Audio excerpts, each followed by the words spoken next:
The Wild West has earned its moniker, especially over the last 5 years. The conference has boasted a different champion each of the last 5 seasons, and the Rockets, the Lakers, the Clippers, they're among those that have their eyes set on making it 6 different conference champions heading into this year.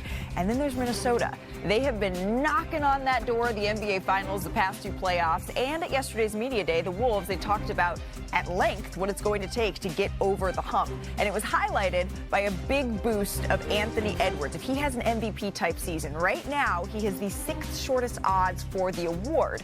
Here was Ant when he was asked about the key to winning MVP and some tips he learned from Michael Jordan this summer. We got to win. Yeah, I think all MVPs win at a high level, average a whole bunch of points. Yeah, I think that's the main recipe, win and average a whole bunch of points. Just getting to my spots, pulling up, shooting over the defender. I think the best thing, tip that he's gave me is most people lean on people in the post with their ass, and he do it with the top part of his back. So I think I learned that from him. Greatness is boring. So it was a lot of boring days in the gym, just working on one dribble pull-ups. But I think it benefits me. All right, so Ant and Jordan talking a couple of X's and O's this summer, and they're talking about how to post up effectively, right? Did you know, Monica, that Kobe Bryant, he once called Kendrick Perkins the best post defender he ever faced? Let me find out. Right. Like, okay, Perk. So with those kind of credentials, with those kind of I'll send you the credentials, clip. why is this kind of post technique so effective? Well, it wasn't effective for me, but again, I'm not Michael Jordan. I was the one that actually used my ass and hips to get my post position. But with Jordan, it's all about the feel. Some people would think it was swag, but I want you to take a look at this clip. First of all, Dan Marley is cooked, okay? Thunder Dan is cooked already. He's scared because if he was down in the right position, ready to defend and had a base like this or a little lower, then I would say he's ready to defend. What Jordan is doing now is that he's having a feel to see which way which shoulder can I turn off or turn around on and shoot the jump shot. And once he saw that I could get over my left shoulder and I could pull up, raise up under him because he's off balance. That's why you seen Thunder Dan Marley, he wasn't able to even get up and contest the shot.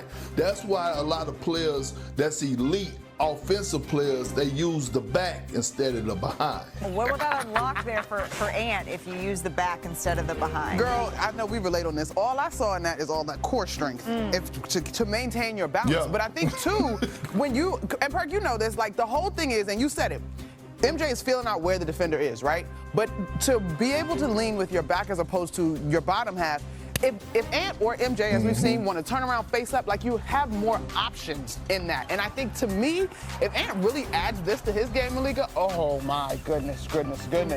Like it's just so hard to stop because of his explosiveness and athleticism. And this really, the internet went crazy when they heard this. We had heard that Anthony Edwards was taking tips from Michael Jordan, but this specific skill set, it's going to be really interesting to see it translate to the floor. Not everybody had a story about talking to Michael Jordan this summer, but yesterday's media day, it had a ton of great moments. So we thought we'd put y'all on the clock. So Monica, Perk, I'm going to ask you a question. Y'all have 24 seconds to give your answers. Shall we begin with Giannis Antetokounmpo? Because he had to teleconference into Bucks Media Day. He was in Greece. He had COVID. He did, though, have a lot to say about everything with the Bucks, including confirming reports he considered his options this summer. He also said he didn't remember a conversation with Bucks owner Wes Edens about his long-term future with Milwaukee.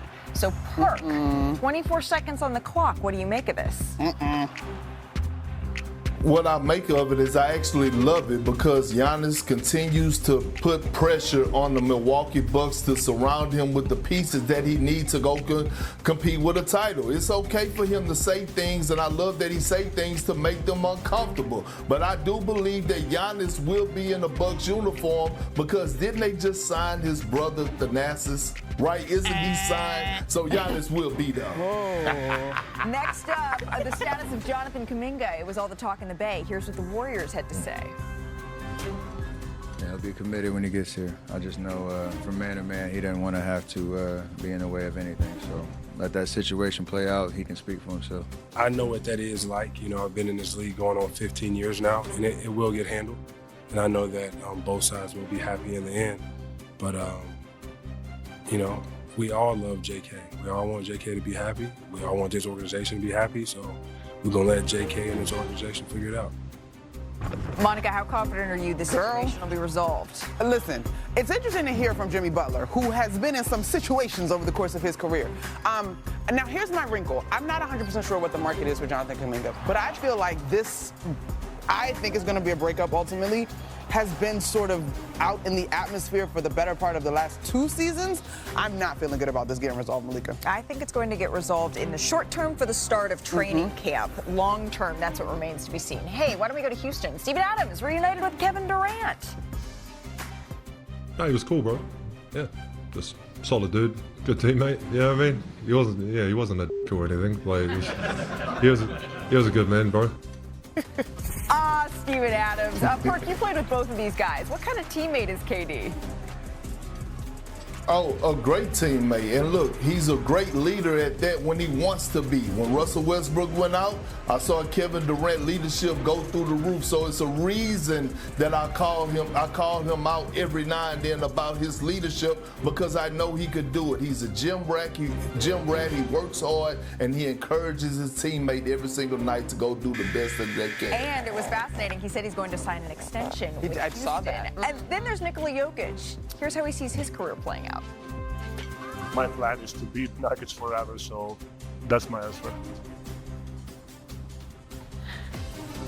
We gotta love Jokic. Another title, though. He's gonna be a Nugget forever. Is he gonna win another title there, Monica? I do think he'll win another title, and I think he's got a good chance to beat a Nugget forever. In an era of guys moving around and whatever they got to do, and I get it, I respect it. But to me, if you're Denver, don't mess this up. He clearly loves basketball. He tolerates all of us harassing him about basketball because we love his game, and then wants to go to his home country and kick it with his horses. So don't mess this up. Let him be a Nugget forever. Just wants to kick it with horses? Girl, I can relate. He's still to come on NBA. He was playing through an MCL sprain in the Lakers elimination game in Minnesota. That was the first round of the playoffs, right? Our Dave McMenamin, he covers the Lakers for us. He spoke to LeBron on Monday. Dave, what is the latest on LeBron James' health? Malika, LeBron told me that he's not where he wants to be at this stage of the preseason. Now, he said, of course, that he has time to get there. But really, this is something that the Lakers are monitoring and LeBron's monitoring. And we discussed his ramp-up plan yesterday at Media Day. How do you feel coming into the challenge of 82 games plus a hopeful playoff run? Yeah, for sure. That's always the challenge. You know, how can I get my body close to 100%? Obviously, coming off the MCL sprain of last year, obviously, you know, the foot has kind of given me a little problems from time to time throughout the course of the last few seasons. So that's always the challenge of seeing how I can get my body, you know, as close to 100% where I can go out and perform at a high level. So a lot of miles on my game. I've, you know, trained, you know, throughout the course of the offseason.